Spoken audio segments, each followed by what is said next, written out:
how's it going? Today I thought I would do a little review because I always like digging through the archives. But I want to do a little review on this set, an old set for the old school gamers called the Immortal set from the original Dungeons and Dragons. It's of course my original box, all kind of ragged.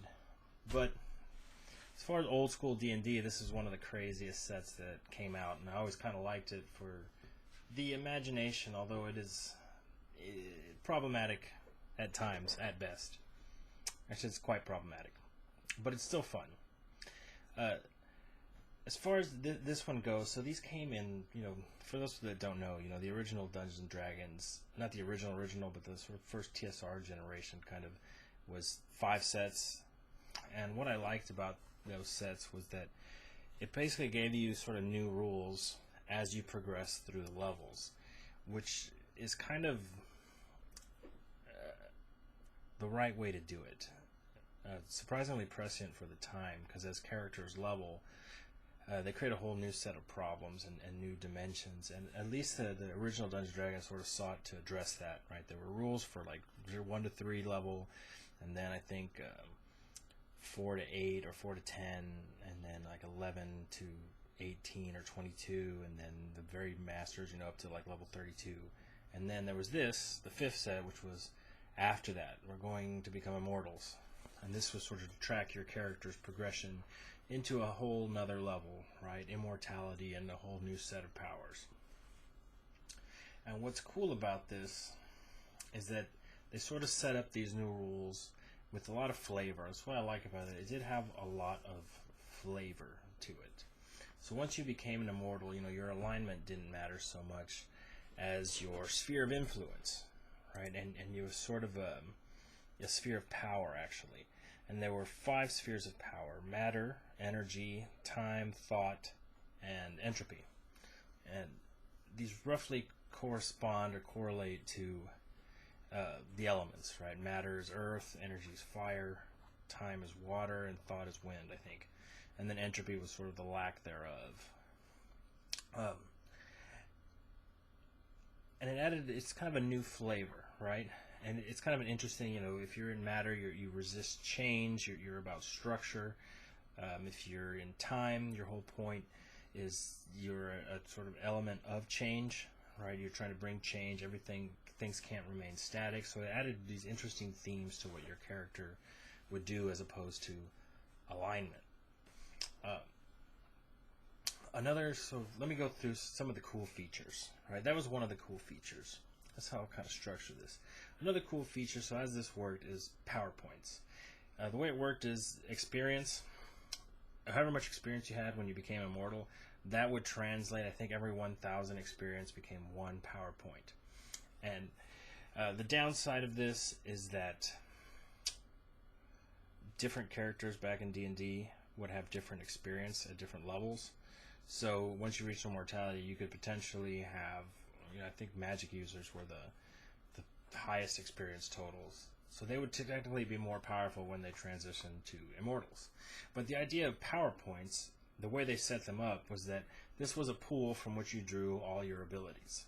And you had a set amount, right, that regenerated, and then you could expend those PowerPoints and they would regenerate. Right, and your PowerPoint total was set by your level of immortality. And they had ranks of immortals. But the cool thing was that you could spend PowerPoints for basically everything. Casting spells cost PowerPoints. Doing abilities cost PowerPoints. You could increase your ability scores and increase your armor class, and I think increase your hit points as well. I'm not sure. But it was nice to have, it's an interesting mechanic to have this one pool of points for which you do everything with. So it was a neat feature that made it very different from the other sets of Dungeons and Dragons. I guess it was kind of maybe similar to the old psionic thing. Along the lines of these sort of PowerPoints and this pool of points you use to do various things was that, I mentioned you can increase your ability scores.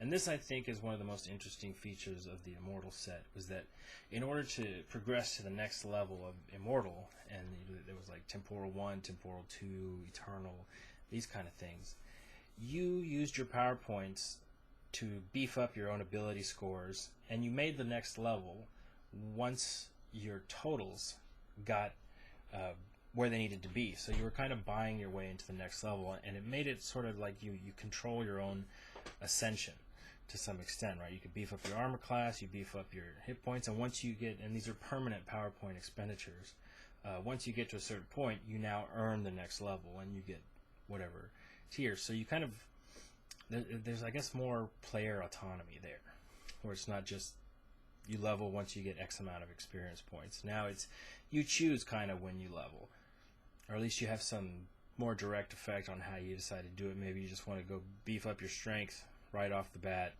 or do whatever. So it's an interesting dynamic, I think, that could be used again. It kind of reminds me if anybody played Mass Effect 1, right, where you would level but you put points in all your things. Kind of reminds me of that. I think it's an underused mechanic. So that's another cool feature. Another cool feature was that you pooled your ability scores into talents, right, or spheres of power. So if you were matter, I think you were strength, con, and dex, was all pooled into one score, right? That was your major sphere, and then you had like a lesser sphere, which was the other 3 abilities, and all the spheres of power did this. And I think that's another mechanic that's kind of cool, because it kind of gives you a rough estimate. It's like there's a measurement like for 3 different ability scores pooled into one, and that matters what the total is there, which is interesting. You don't see that a lot. I said these are kind of cool features. The other, and probably my favorite feature for anyone looking to pick this set up in PDF or actually order it, was the goofy ass monsters that this set had. Probably some of the most insane monsters. It had some of the early stats for the demons, right? Orcus and Demogorgon, if you want to kind of see here. And they all had insane abilities. As far as power levels, these monsters are off the chart, right? One of the fun things, so to give you an example, the megalith is one of the monsters in here. And it's basically a living planet. Stats for a planet that's alive. It's a kind of eternal creature. And it can have as many as 1 million hit dice, and it does damage equal to its hit dice. So you have an actual D&D creature that can legit hit you for 1 million points every attack. You had this guy, the Jumper, was another fun creature. Let's see if we can get it in there. The light. Every time it hit you, for no save, you aged, I think, 10 to 20 years. Also fun. Super duper fun.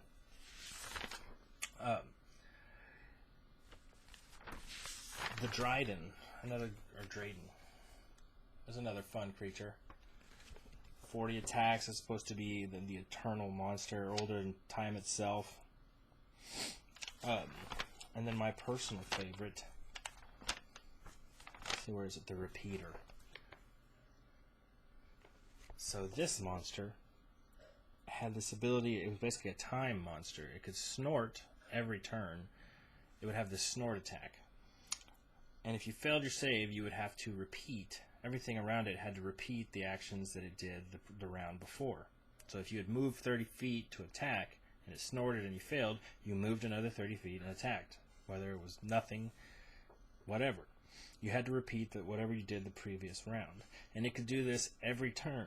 Plus, it had this sort of weird effect on time where when it attacked, if it hit you twice. It would just immediately hit you again. For super fun creature, right? You're like, how do you beat these things? I mean, and these things had insane statistics. 75% anti-magic. I mean, AC was back in the old Thaco days, so this has an armor class of AC minus 13. The Drayden, which would have been, I guess, the equivalent of like 33. Some of these had like AC minus 20, which is like AC 40. Or these are sort of D&D 3rd edition or Pathfinder, which is what I mostly play. But a lot of fun rules in this. Really, a lot of goofy crap in this. It's worth checking out just for ideas. If you want to throw monsters at them that they have no idea what's going on, pick up the old Immortals handbook and they'll be like, what? Like, you aged 5 years when it hits you. What? Some of the other fun things, like one of the other things I actually liked about this, and you may like this, you may not, but it used a more sort of streamlined advancement chart, so all Immortals advance along the exact same chart. Everybody gains a level at the same time, which I guess is sort of par for the course now, but back in the day, having to track different classes and different experience was obnoxious. And I'm trying to show you where's the old advancement chart. So I was going to show you like the advancement chart where everybody advanced along the same chart, same amount of things. Everybody got this, every Immortal gets the same bonuses. It's just the variation comes in how you decide to spend your points. Which, like I said, I think is an interesting idea. At least it's streamlined, right? The bad thing was also that you get a whole new set, it's basically a whole new rule system. So this was, I think, its ultimate downfall, because it's not really a progression of the normal. There's the advancement chart.